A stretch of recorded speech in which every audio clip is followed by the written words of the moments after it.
happen. What's up? What's up? What's up? What's up, people?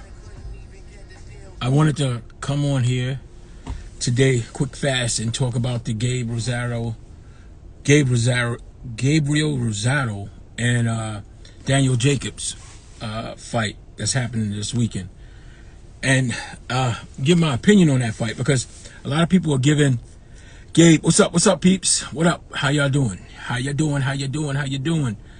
I wanted to give my opinion on that fight because a lot of people were giving Daniel Jacobs, including myself, I was giving Daniel Jacobs a lot of flack on that fight because I thought that he shouldn't be fighting Gabe Rosado. What's up, man? What's up? Connor, hit me up, man. Let's go live if you can.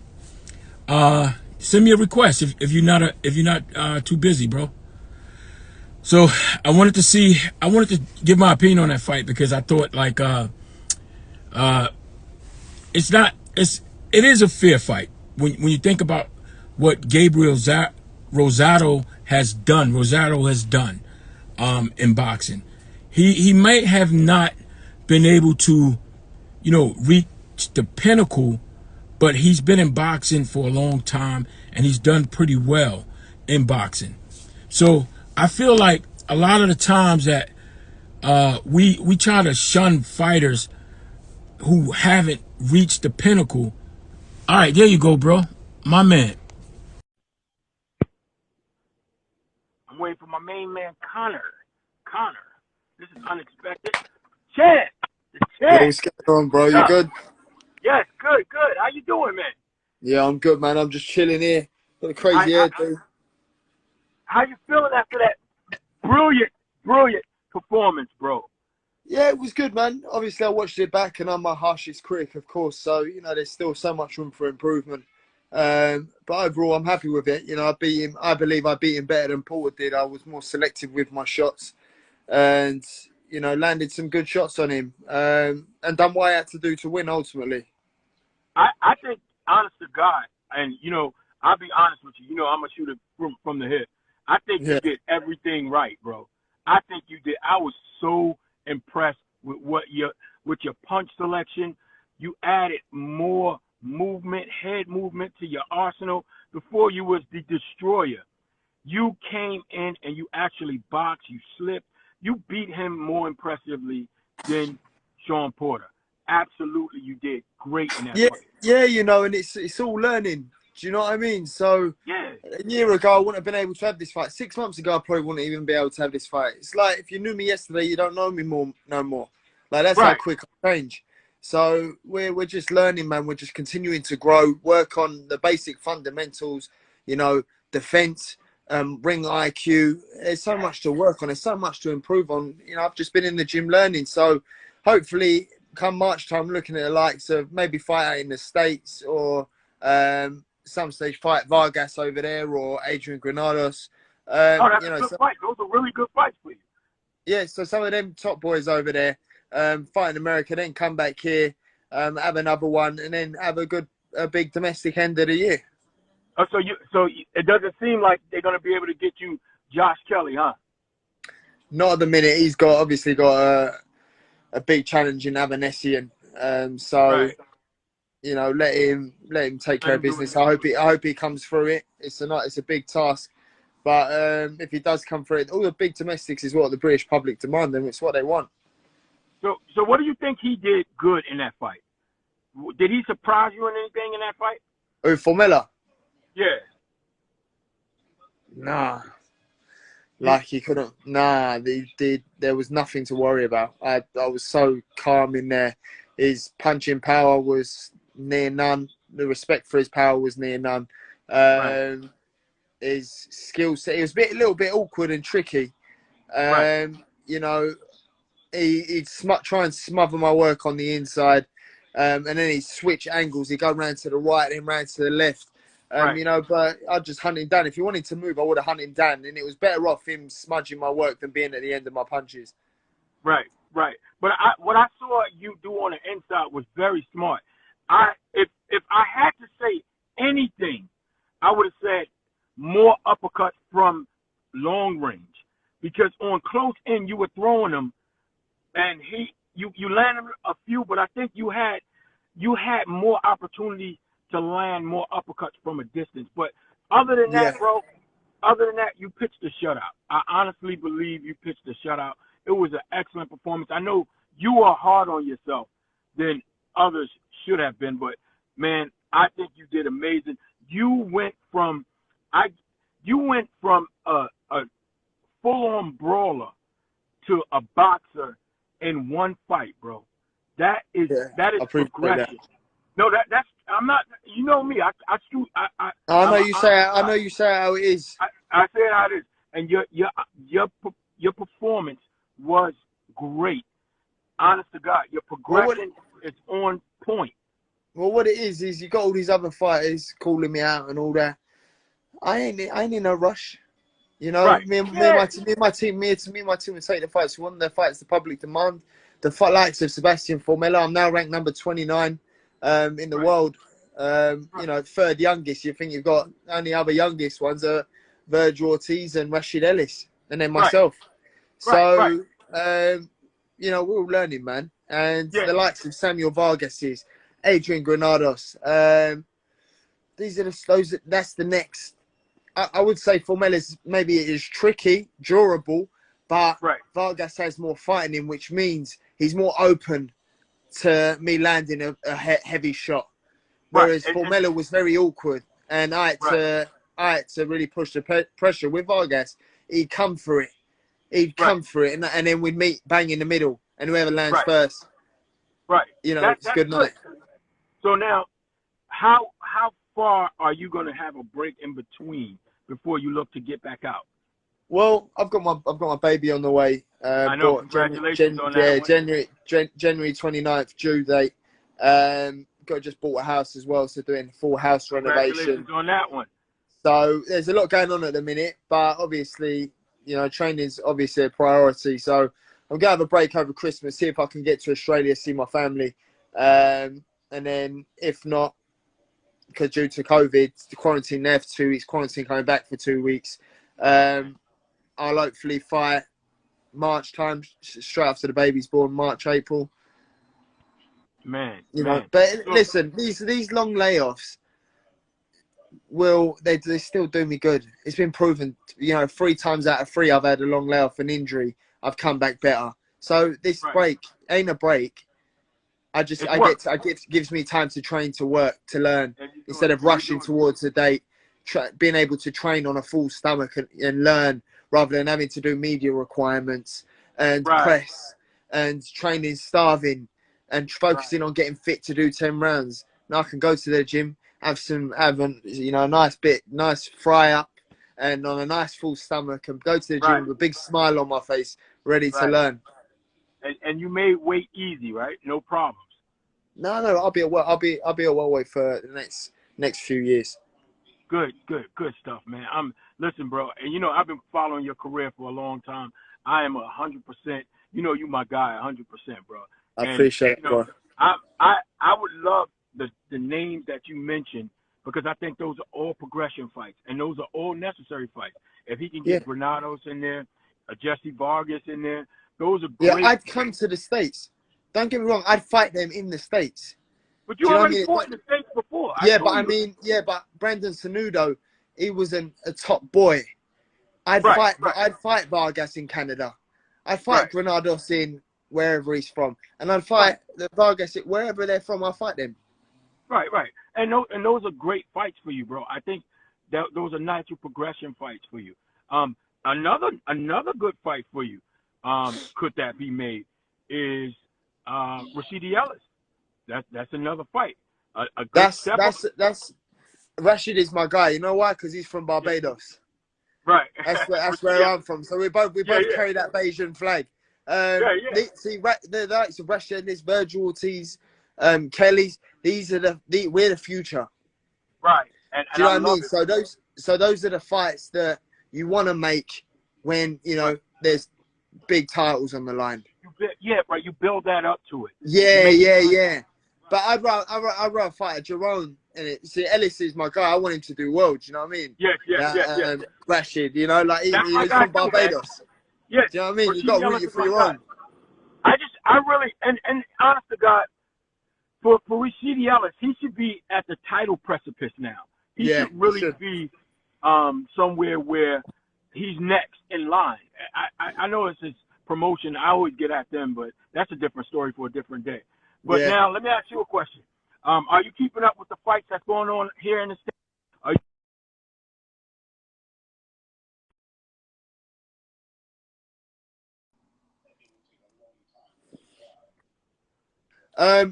My battery might die, by the way, but I'll carry on talking until then. I have been. Depends on which ones. All right, so we got Danny Garcia and Errol Spence coming up. Could be two potential opponents. You're for you. joking. I didn't know that. No, no, no. Oh, No, mate. really? Yeah. No, I So didn't how you know. Ah. that fight playing out? Danny Garcia, Errol Spence, December 5th. I don't know, man. That's an hard fight. I don't know, man. That's a really tough fight. It's a tough one, right? I can't call that. I can't call that. I'm sitting on the fence. What do you say? I think it's going to be closer than a lot of people think. I think Danny Garcia is actually going to be much more competitive in that fight. But if I had to go with my heart, I would say Errol Spence will get a unanimous decision, but it could be a split decision. I don't know, because when you're watching Spence fight Kell Brook in England, I know you can't say this. I know you can't go Kell Brook was winning the fight because it didn't. So you can't. I can't really say that. But Kell Brook was winning the fight. He was. He did. And I know it's irrelevant and it doesn't matter. But then when you're talking Danny Garcia, I think Danny Garcia gives him more problems.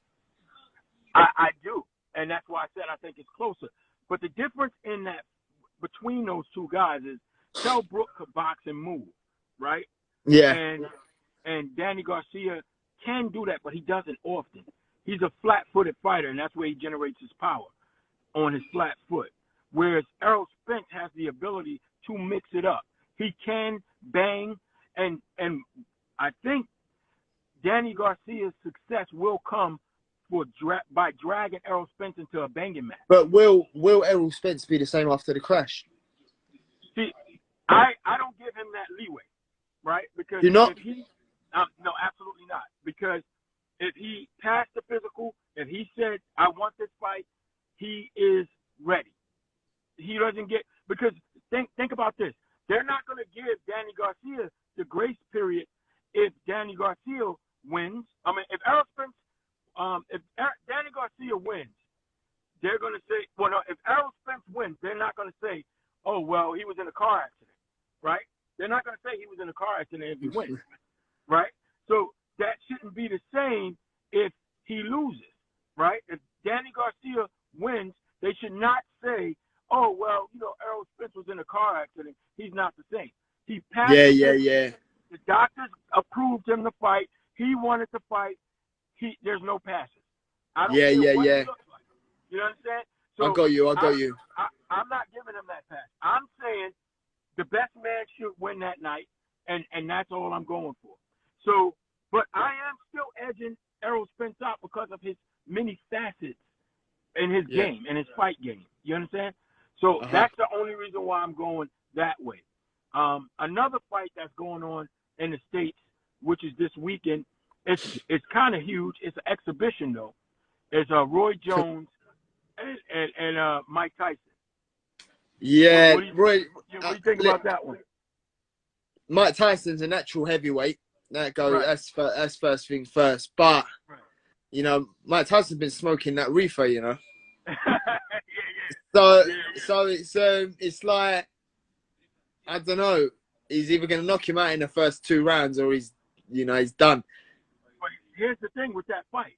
The rules came out, and because it's an exhibition, they won't allow knockouts. So they can't even hurt each other, bro.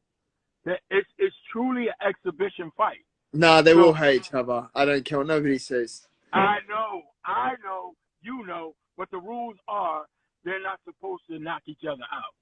And I think based off that guideline, I think, like, if you punch somebody and they punch you back harder, it's going to be fireworks. But I'm just not excited to see two 50-year-old men try to knock each other out. Like, they are legends. I want to see those guys walk away happy. And yeah, but maybe if it is terrible, maybe old other fighters will go look at that and go, yeah, nah, that did not good. I won't. We're not going to do it. Because then you're talking the likes of gone. Yeah, it might be the same thing if they get knocked out and hurt too. Nobody. Yeah, exactly. Like that. So, and that's exactly that. Or it will go either way, and it generates loads of views and loads of cash, and all these legends can come back and still make loads of money, and then it becomes a bit of a gimmick, like Mayweather and McGregor. Fighters. Like YouTube fighters. Same thing. So and what listen, do you feel about that? Listen, not being funny, mate. What would you, if I was a YouTuber and there's an opportunity there for me to make millions, I'm gonna do it. What's my thoughts on it? I wouldn't like to fight one of their undercards. No, I wouldn't, because I feel like us fighters put too much on the line for it to be made like WWE wrestling. But then again, if I was a YouTuber, I'd do exactly the same thing. So you got to put the shoe on the other foot sometimes. And that's my opinion too. I'm okay with the YouTubers fighting YouTubers, but when YouTubers play boxers, they can get hurt. I think make a card for YouTubers to fight YouTubers on a YouTuber card. Yes. I disagree to have YouTubers or professional fighters on the undercard of YouTube. Yes. That's sickening. To me, that's sickening. Yeah, but then if I got offered £1 million to fight on the undercard, would you? Money talks, man. Money talks. You say a legacy, but the legacy will still be built. He said, "I've got £1 million in the bank to provide for my kid for the next 10 years of his life." But think about this: if you can be offered £1 million to fight on the undercard of a YouTuber, you can be offered another £1 million to fight on the regular card, right? Because you're worth £1 million. That is true. That is true. Right? So you don't want to be associated with that kind of gimmick. At some point, you have to stand and say, bro, I mean, I am a professional fighter. This kid is acting like one. Why would I want to be associated with an undercard? Put him on my undercard. I do get what you're saying. But if for some reason, say they offered me, £5-10 million then, but then would offer me £1 million on another card, I would do it. It depends on where I'm at in my career. It depends. Money does talk. Do you know what I'm saying? So if the reward was great, the risk ain't that high, apart from my pride getting hurt a little bit. I got you. Do you know what I'm saying? Would you fight a YouTuber? Nah. No way. That's game. That ends there. That talk ends there. So what's the difference between fighting on a YouTuber's undercard for $1 million or fighting a YouTuber for $1 million? What's the difference? Because one would end up getting seriously hurt. Right. That's the difference. I got it. Yeah, that's the reason. One would end up getting seriously hurt, and the other person, he really knows what he's in for. The other person doesn't. Right, and I get that, and I respect that 100%. But my thing is this: I'm okay with those guys making money and doing what they do on their side. Make a market for them to do that. Eddie Hearn is forward thinking and putting on that fight. But what he don't understand is, after the YouTube fighters fought, that YouTube crowd got up and left. And the professional fighters were there fighting in front of the professional fighters crowd. So I didn't know that. That's mad. Right, so it didn't translate. The YouTube guys didn't subscribe to the zone. Yeah. You understand? It didn't grow the market. It didn't grow boxing. He made a shitload of money for that one event, but it didn't translate into the subscriptions that they thought they would. That's why the zone is in trouble now. You know what I mean? And that's why they're looking to get out of boxing, because it didn't work. So my thing is, I believe it's a niche for it. Make it a boxing exhibition for YouTube fighters and create a market for that. But leave professional boxing alone, separate from that, and promote fighters the way they're supposed to be promoted. Times are changing, man. That's all I can say is times are changing, and the direction of boxing's heading in a different direction. Like, who thought women's boxing would be as big as it is? You know, right. So boxing's changing. The whole game is. But it was always supposed to be. People never put them. Listen, think about this for a second. Just imagine. My battery might die, by the way, though. Okay, all right. Okay, go on. Quick. Who would have ever thought that we would pay for bottled water? Who would have thought? Right? Water is free, but we buy it. So the point I'm trying to make is, if you put a focus on promoting something and making or creating a need for it, people will come to it. The same would have been true for women's boxing if people would have put the emphasis to it and created a need for it. It was always there. The promoters didn't put the emphasis on it to create the need for it. And that's why it's not as big as it should have been. Now it is. Because you had Ann Wolf. You had big names back in the day that could have been promoted big like they are now, but they just didn't see the need to do it. Like, who the hell? Microwaves. You got a microwave in every household now. We have ovens, plus we have a microwave. Right? I don't have a microwave, just to let you know. But you understand, we don't need both, but most households do. Yeah. Because they marketed it to us as a need. Right? Yeah, when so it's not. It's the lazier way of doing something. Right. So if we market women's boxing as a necessity, every male undercard should be a woman's fighter on it. Yeah. Imagine that, bro. Imagine that. It would be beautiful. Listen, I'm going to let you go to your wife. I really, really appreciate you all the time, champ. And you know, I got you 100% support, man. Thank you. I appreciate that, bro. Success all the time, Thank you. bro. Take care. We'll speak soon, my man. Be good. Yes, sir. Bye. All right, so back to my original point, people. I just was trying to talk about the Gabriel Rosario and Daniel Jacobs fight. What I wanted to say initially is that people were downplaying that fight, and they were trying to say that Danny Jacobs shouldn't be in that fight. But I disagree. I think that after some careful consideration, because I was part of that naysayer crowd, I believe now that it should be a good fight. Who's this? Somebody want to go live? Let's go. I'll go with you. Who's this? Who is this? Let's go live. What's up, man? Who's this? Hello. It's not working. All right, let's just end this today. Who want to go live? Talk to me.